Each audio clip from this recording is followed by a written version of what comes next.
Hello, welcome to another video on the channel.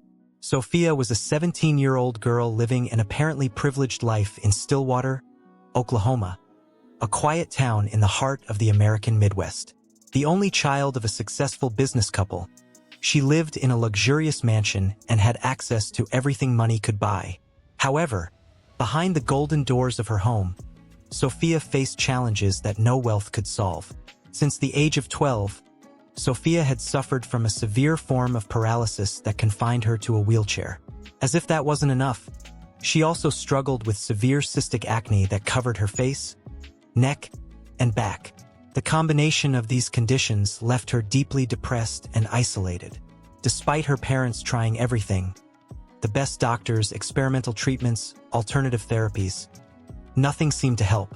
Sophia's acne only worsened, leaving physical and emotional scars. She refused to leave the house or see friends, spending her days alone in her room, browsing the internet and dreaming of a different life. One day, Sophia's parents decided to take a trip to donate a substantial amount to an orphanage in a neighboring town. There, they met Sister Maria, an elderly nun with kind eyes and an enigmatic smile. Upon hearing about Sophia's situation, Sister Maria thought for a moment before saying, "I know someone who can help your daughter. He lives in Uganda, Africa. His methods are unconventional, but I've seen miracles happen by his hands." Desperate for any hope, Sophia's parents didn't hesitate. Within days, they were on a private plane bound for Uganda, with Sophia reluctant but secretly hopeful. Arriving at a small village in the heart of Uganda, they were greeted by a tall, thin man dressed in colorful traditional clothing. He introduced himself as Dr. Nkosi and led them along a steep trail that wound up the side of an imposing mountain. As they climbed, the air grew thicker and a mysterious mist seemed to envelop everything around them. Sophia felt her heart beating faster, a mixture of fear and anticipation taking over her. Finally, they reached a dark cave on the side of the mountain. Dr. Nkosi lit some torches, revealing a large space filled with hanging dried herbs, animal bones, and strange symbols drawn on the walls. "The treatment will begin now," Dr. Nkosi announced in a deep voice. "But I must warn you, the process will not be easy or pleasant. You must trust me completely." Sophia's parents, though visibly frightened, nodded. Sophia was placed in the center of the cave, surrounded by circles of stones and candles. Dr. Nkosi began chanting in an unknown language, his voice echoing off the cave walls. The sound was hypnotic and frightening at the same time. He mixed herbs in a wooden bowl, creating a dark green paste that he applied to Sophia's face and body. The paste burned and itched intensely.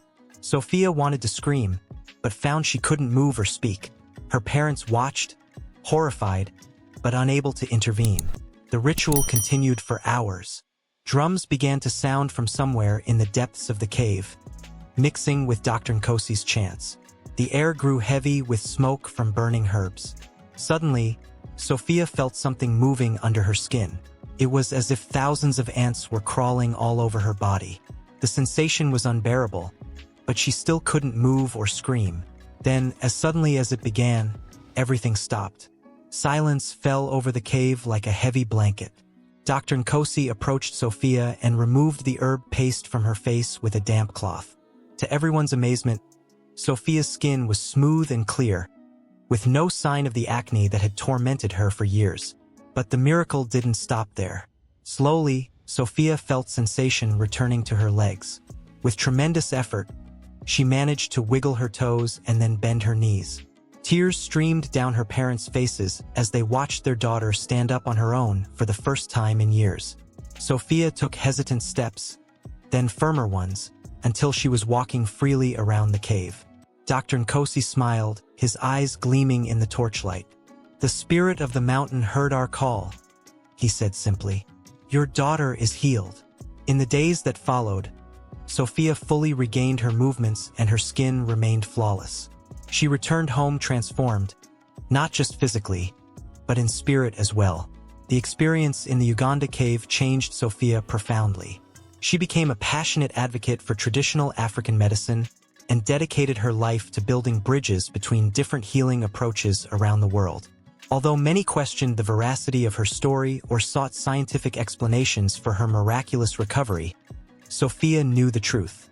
In the depths of that frightening cave, she had not only regained her health, but also found a greater purpose for her life.